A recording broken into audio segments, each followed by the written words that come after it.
اعوذ باللہ من الشیطان الرجیم بسم اللہ الرحمن الرحیم الم یجدک یتیما فآوی ووجدک ضالا فہدی ووجدک عائلا فاغنی۔ معزز سامعین کرام، آج کے موضوع میں حیات نبوی صلی اللہ علیہ وآلہ وسلم قبل از آغاز وحی۔ سامعین، انبیاء اور رسل کے عمومی مقصد بعثت اور تاریخ نبوت و رسالت اور نبی اکرم صلی اللہ علیہ وآلہ وسلم کی بعثت کی امتیازی شان کے بارے میں اجمالی گفتگو کے بعد اب سامعین نبی اکرم صلی اللہ علیہ وآلہ وسلم کی حیات طیبہ کے مختلف ادوار پر ایک طائرانہ نظر ڈالیں۔ اس ضمن میں سب سے پہلے آپ صلی اللہ علیہ وآلہ وسلم کی حیات طیبہ کا وہ دور جو پیدائش سے لے کر آغاز وحی تک ہے، اس کے بارے میں واقعہ یہ ہے کہ ہمارے پاس مستند اور مصدقہ معلومات بہت کم ہیں۔ البتہ اس زمن میں اگر قرآن مجید کی طرف رجوع کیا جائے اور سورۃ والضحیٰ کی 3 آیات کو اپنے ذہن میں عنوانات کے طور پر تجویز کر لیا جائے، جن کی میں نے آج کی گفتگو کے آغاز میں تلاوت کی ہے، تو حیات طیبہ قبل آغاز وحی کے بارے میں جو بھی باتیں مصدقہ معلومات کی بنیاد ہمارے پاس ہیں، وہ تمام باتیں اور معلومات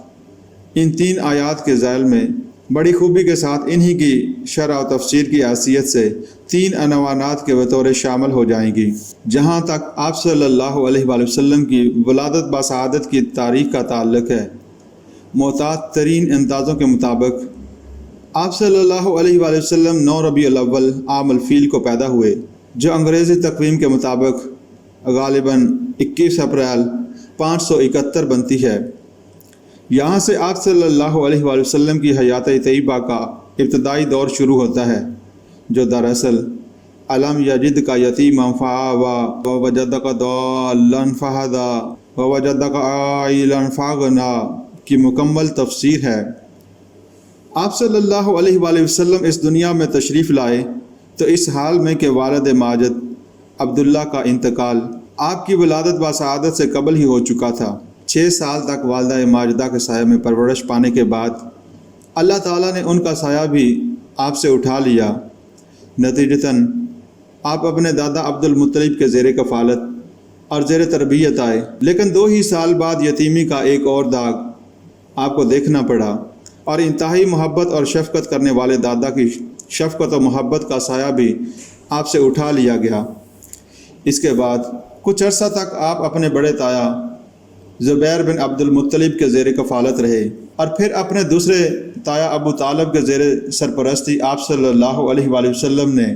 اس حیات دنیاوی کی ابتدائی منزلیں طے کیں۔ آپ صلی اللہ علیہ وآلہ وسلم نے ابتدائی دور میں شعبانی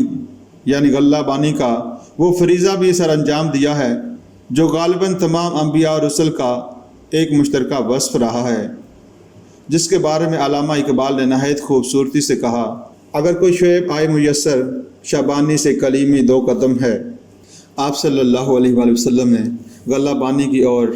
یہ بات جان لینی چاہیے کہ عرب کے صحرا میں ایک ایسی فضا میں کہ جہاں دور دور تک کوئی متنفس نظر نہ آتا ہو، اوپر آسمان کا سایہ، نیچے پھیلی ہوئی زمین، ادھر ادھر پہاڑ،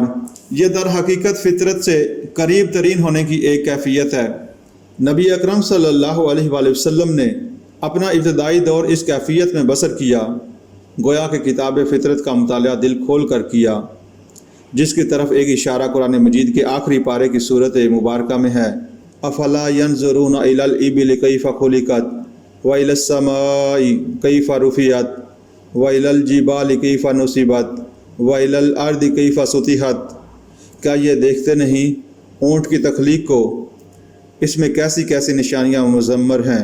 اللہ کی حکمت اور قدرت کی انہیں اندازہ نہیں کہ آسمان کی رفعت کیا اشارہ کر رہی ہے؟ کیا پہاڑوں کو نہیں دیکھتے کہ کیسے جما دیے گئے ہیں؟ کیا یہ غور نہیں کرتے کہ زمین کی وسعت کس بات کی گواہی دے رہی ہے؟ یہ ہے وہ کتاب فطرت جس کے مطالعے سے انسان اپنے فاطر کے قریب ترین آتا ہے اور اس کے بھرپور مواقع میسر آئے محمد رسول اللہ صلی اللہ علیہ وآلہ وسلم کو بالکل ابتدائی زندگی میں۔ اس کے بعد آپ صلی اللہ علیہ وآلہ وسلم نے کاروبار شروع فرمایا، یہ بات واضح رہنی چاہیے کہ نبی اکرم صلی اللہ علیہ وآلہ وسلم نے کسی خانقاہ میں تربیت حاصل نہیں کی، کسی گوشے میں بیٹھ کر کوئی نفسیاتی ریاضتیں کر کے تزکیہ نفس نہیں کیا۔ آپ صلی اللہ علیہ وآلہ وسلم زندگی کے عین منجدہار میں رہے۔ آپ نے بھرپور زندگی بسر کی۔ آپ نے اپنے وقت کی اعلیٰ ترین سطح پر کاروبار کیا، اور اس کاروبار میں آپ صلی اللہ علیہ وآلہ وسلم کے اخلاق آپ کی سیرت و کردار کا لوہا ہے جو لوگوں نے تسلیم کیا۔ آپ کے حسن معاملہ، آپ صلی اللہ علیہ وآلہ وسلم کو صادق اور امین کا خطاب آپ کے معاشرے نے دیا، تو یہ خطابات ایسے ہی نہیں مل گئے، بلکہ اصل بات یہ ہے کہ آپ صلی اللہ علیہ وآلہ وسلم کے کردار کا لوہا لوگوں نے اگر واقعتاً مانا ہے تو اپنے تجربات کی بنیاد پر مانا ہے۔ سنن ابی داؤد میں ایک صحابی ایک واقعہ بیان کرتے ہیں۔ وہ کہتے ہیں کہ آغاز وحی سے قبل کسی کاروباری معاملہ میں میری اور محمد صلی اللہ علیہ وآلہ وسلم کی کچھ گفتگو ہو رہی تھی۔ اچانک مجھے کوئی کام یاد آیا اور میں حضور صلی اللہ علیہ وآلہ وسلم سے اجازت لے کر چلا گیا کہ ذرا آپ انتظار فرمائیں، میں ابھی آیا۔ حضور صلی اللہ علیہ وآلہ وسلم نے وعدہ فرما لیا کہ اچھا میں یہیں تمہارا انتظار کروں گا۔ میں کہیں گیا اور جا کر کچھ ایسا مصروفیات میں گم ہوا کہ مجھے اپنا وعدہ یاد ہی نہ رہا۔ 3 دن بعد اچانک یہ خیال آیا کہ میں نے تو محمد صلی اللہ علیہ وآلہ وسلم سے وعدہ کیا تھا۔ چنانچہ میں گھبرایا ہوا اس جگہ پر پہنچا تو میں نے دیکھا کہ محمد صلی اللہ علیہ وآلہ وسلم وہیں مقیم ہے۔ آپ نے مجھے کوئی ملامت نہ کی، فرمایا تو صرف اس قدر کہ بہرحال میں اپنے وعدے سے پابند ہو گیا تھا کہ یہیں تمہارا انتظار کرتا۔ یہ واقعہ ایسا واقعہ ہے کہ اس سے اندازہ ہو سکتا ہے کہ کس قسم کا تجربہ ہوا تھا اہل مکہ کو محمد رسول اللہ صلی اللہ علیہ وآلہ وسلم کی سیرت مطہرہ کا۔ یہ آپ صلی اللہ علیہ وآلہ وسلم کا اخلاق و کردار تھا جس کی وجہ سے آپ ان کی آنکھوں کا تارا بنے۔ آپ کو انہوں نے صادق اور امین کا خطاب دیا۔ آپ کی جوانی کے دور کے چند اور واقعات میں سے جنگ فجار میں آپ صلی اللہ علیہ وآلہ وسلم کی شمولیت ہے۔ آپ کے تایا زبیر بن عبد المطلب بنی ہاشم کے علمبردار تھے، اور آپ بھی ان کے پہلو با پہلو اس جنگ میں شریک ہوئے، اس لیے کہ قریش اس جنگ میں حق پر تھے۔ اگرچہ اس کی صراحت ملتی ہے کہ ان حضور صلی اللہ علیہ وآلہ وسلم نے کسی کا خون نہیں بایا، اس لیے کہ صرف قومی یا خاندانی معاملات کے لیے کسی انسانی جان کا لینا یہ محمد رسول اللہ صلی اللہ علیہ وآلہ وسلم کے شایان شان نہ تھا۔ اس جنگ کے بعد قریش کے کچھ نوجوانوں نے ایک عہد کیا جسے حلف الفضول کے نام سے یاد کیا جاتا ہے۔ انہوں نے باہمی معاہدہ کیا کہ وہ ظالم کی مخالفت کریں گے، مظلوم کی حمایت کریں گے، حق اور صداقت کے راستے کی تلقین کریں گے۔ ان حضور صلی اللہ علیہ وآلہ وسلم بھی اس حلف میں شریک ہوئے، اور آپ صلی اللہ علیہ وآلہ وسلم بعد میں بھی فرمایا کرتے تھے کہ آج بھی اگر اس قسم کے کسی معاہدہ کی طرف مجھے دعوت دی جائے تو میں اس پر لبیک کہوں گا۔ خانہ کعبہ کی تعمیر کے موقع پر بھی آپ صلی اللہ علیہ وآلہ وسلم کے تدبر اور فراست کا ایک بہت ہی نادر نمونہ سامنے آیا۔ الغرض یہ جو آپ صلی اللہ علیہ وآلہ وسلم کی زندگی کا دور ہے، اسی میں ہمیں وہ مظہر نظر آتے ہیں جن کی طرف اشارہ ملتا ہے قرآن مجید سورۃ نون میں، جس کا دوسرا نام سورۃ القلم بھی ہے۔ وَإِنَّكَ لَعَلَىٰ خُلُقٍ عَظِيمٍ،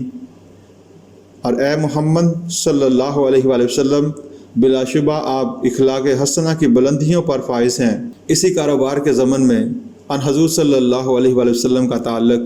یا آپ صلی اللہ علیہ وآلہ وسلم کا معاملہ حضرت خدیجہ رضی اللہ تعالی عنہا سے ہوا۔ ان کا معاملہ بھی یہ ہے کہ ایک طرف یہ عرب کی متمول ترین خاتون تھی، چنانچہ روایات میں اس کی صراحت ملتی ہے کہ جب قریش کے قافلے سامان تجارت لے کر جاتے تھے تو تنہا حضرت خدیجہ رضی اللہ تعالی عنہا کا سامان تجارت باقی تمام لوگوں کے مجموعی سامان سے زیادہ ہوتا تھا۔ پھر دوسری طرف حضرت خدیجہ رضی اللہ تعالی عنہا کی عفت و عصمت، پاک دامنی کا عالم یہ تھا کہ عرب کے اس معاشرے میں ان کو طاہرہ کا خطاب دیا گیا۔ یہ گویا کہ بالکل ایک فطری اور قرین عقل اور قرین قیاس بات ہے کہ یہ قران و سعدین ہوتا اور الصادق اور امین کا نکاح الطاہرہ سے ہوتا۔ مشیت الہی میں یہی طے تھا۔ بہرحال حضرت خدیجہ رضی اللہ تعالی عنہا سے نکاح کی صورت میں وہ بات سامنے آئی ہے جو صورت والضحیٰ میں ان الفاظ میں وارد ہوئی، وَوَجَدَكَ عَائِلًا فَأَغْنَىٰ، اے محمد صلی اللہ علیہ وآلہ وسلم، اور پایا آپ کو تنگ دست پس آپ کو غنی کر دیا۔ یہاں تک قلب محمدی کا تعلق ہے، وہ تو ہمیشہ غنی تھا، لیکن ظاہری اور دنیاوی اعتبار سے جسے ہم تنگ دستی کہتے ہیں، اس کی اگر کوئی کیفیت نبی اکرم صلی اللہ علیہ وآلہ وسلم کی حیات طیبہ میں اب تک رہی بھی تھی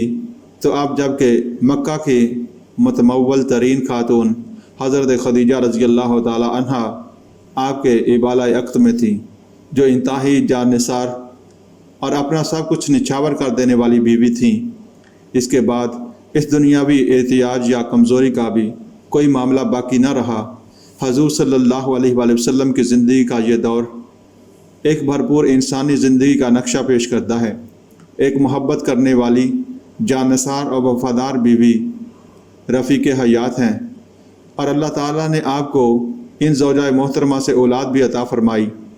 ایک انتہائی باعزت اور بافراغت زندگی آپ صلی اللہ علیہ وآلہ وسلم بسر فرما رہے تھے، لیکن اب آپ صلی اللہ علیہ وآلہ وسلم کے اندر ایک داعیہ ابھرا اور توجہ کائنات اور خالق کائنات اور عالم بالا کی طرف مبذول ہوئی۔ اب غور و فکر کا مادہ کسی اور رخ پر پروان چڑھنا شروع ہوا۔ چنانچہ وہ روایت ہمیں ملتی ہیں جس کی روایہ ہیں ام المومنین حضرت عائشہ صدیقہ رضی اللہ تعالی عنہا، اور بخاری شریف میں یہ روایت پہلے ہی باب میں موجود ہے کہ جب آپ صلی اللہ علیہ وآلہ وسلم کی عمر شریف 40 برس کے لگ بھگ ہوئی، آپ صلی اللہ علیہ وآلہ وسلم کو خلوت گزینی محبوب ہو گئی، اور آپ صلی اللہ علیہ وآلہ وسلم غار حرا میں خلوت گزینی اختیار فرماتے تھے۔ حبب الیہ الخلاء فکان یخلو بغار حرا۔ اس روایت سے معلوم ہوتا ہے کہ غار حرا میں آپ صلی اللہ علیہ وآلہ وسلم عبادت کرتے تھے۔ اب یہاں ایک سوال پیدا ہوتا ہے کہ وہ عبادت کس قسم کی تھی؟ آپ کسی سابقہ امت میں نہ تھے، کسی نبی کے پیرو نہ تھے، کوئی عبادت کا طریقہ ایسا نہیں تھا کہ جو آپ صلی اللہ علیہ وآلہ وسلم کو کسی اور نبی کی پیروی یا کسی اور امت میں ہونے کی وجہ سے معلوم ہوتا، اور حضرت جبرائیل علیہ السلام سے ابھی ملاقات نہ ہوئی تھی تو یہ عبادت کیسی تھی؟ اس کا جواب شارحین حدیث نے یہ دیا کہ یعنی غار حرا میں آپ صلی اللہ علیہ وآلہ وسلم کی عبادت غور و فکر اور عبرت پذیری پر مشتمل تھی۔ سوچ و بچار، کتاب فطرت کا مطالعہ، خود اپنی فطرت کی گہرائیوں میں گواسی اور نگاہ عبرت سے ماحول کا جائزہ و تجزیہ، یہ تھی آپ صلی اللہ علیہ وآلہ وسلم کی غار حرا میں عبادت۔ بقول علامہ اقبال، اپنے من میں ڈوب پر پا جا سراغ زندگی۔ یہ غور و فکر کہ نوع انسانی کس حالت میں مبتلا ہے، خاص طور پر خود آپ صلی اللہ علیہ وآلہ وسلم کی قوم اخلاق کے اعتبار سے کتنی پستی میں مبتلا ہو چکی ہے، کس طرح کے شرک کا دور دورہ ہے، معبود حقیقی سے لوگ کس طرح اپنا رخ موڑ چکے ہیں، یہ سارا غور و فکر نوع انسانی کی دلالت اور گمراہی پر وہ بھاری رنج و غم جس کے بارے میں قرآن مجید میں بار بار گواہی ملتی ہے، لعلک باخع نفسک ان لا یکونوا مؤمنین۔ کیا آپ صلی اللہ علیہ وآلہ وسلم اپنے کو اس رنج اور صدمے کی وجہ سے ہلاک کر لیں گے کہ یہ لوگ ایمان نہیں لا رہے؟ یہ وہ کیفیات تھیں جن کے ساتھ محمد رسول اللہ صلی اللہ علیہ وآلہ وسلم غار حرا میں اعتکاف فرما رہے تھے۔ اسی عالم میں پردے اٹھتے ہیں، اور صرف پردے ہی نہیں اٹھتے بلکہ آپ صلی اللہ علیہ وآلہ وسلم پوری نوع انسانی کی ہدایت پر مامور کیے جاتے ہیں، اور آپ صلی اللہ علیہ وآلہ وسلم کا دور دعوت تا قیام قیامت مقرر کیا جاتا ہے۔ افلاک سے آتا ہے نالوں کا جواب آ کر، اٹھتے ہیں حجاب آ کر، کرتے ہیں خطاب آ کر۔ یہ ہے تفسیر سورۃ الضحیٰ کے ان الفاظ کی، وَوَجَدَكَ ضَالًّا فَہَدَىٰ، اور اللہ نے پایا آپ کو حقیقت کی تلاش میں سرگرداں تو آپ پر راہ ہدایت منکشف کر دی۔ گویا غار حرا کی خلوتوں میں آپ حقیقت کے دروازوں پر دستک دے رہے تھے، دروازے کھول دیے گئے، پردے اٹھا دیے گئے، حضرت جبرائیل علیہ السلام سے ملاقات ہوئی، وہ خدمت اقدس میں حاضر ہوئے، اور بعض روایات سے معلوم ہوتا ہے کہ یہ پہلی ملاقات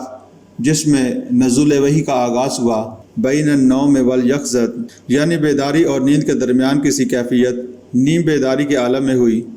بعض روایات سے یہ بھی معلوم ہوتا ہے کہ کوئی لکھی ہوئی تختی تھی جس پر آیات مرقوم تھی۔ اقرأ بسم ربک الذی خلق خلق الانسان من علق اقرأ وربک الاکرم الذی علم بالقلم علم الانسان ما لم یعلم۔ 3 مرتبہ حضور صلی اللہ علیہ وآلہ وسلم نے فرمایا ما انا بقاری، میں پڑھ نہیں سکتا، اور حضرت جبرائیل علیہ السلام نے آپ صلی اللہ علیہ وآلہ وسلم کو اپنے سینے سے لگا کر بھینچا، اور اس کے بعد اس وحی کا آپ کے قلب مبارک میں نقش قائم ہو گیا، یہاں سے گویا محمد رسول اللہ صلی اللہ علیہ وآلہ وسلم کا آفتاب رسالت طلوع ہو گیا۔ اس کے بعد نزول وحی میں کچھ وقفہ رہا ہے، پھر جب آیات نازل ہوئیں سورۃ مدثر کی یہ ابتدائی آیات یا ایھا المدثر قم فانذر وربک فکبر، اے لحاف اوڑھ کر لیٹنے والے کھڑے ہو جائیے، کمر کس لیجئے، فریضہ رسالت کی ادائیگی میں ہمتاً اور ہیمہ وقت مصروف ہو جائیے، اور اپنے رب کی کبریائی کا اعلان کیجئے اور اس کی کبریائی کو فی الواقع دنیا میں قائم کیجئے۔ یہ ترجمانی ہے سورۃ مدثر کی ابتدائی 3 آیات کی۔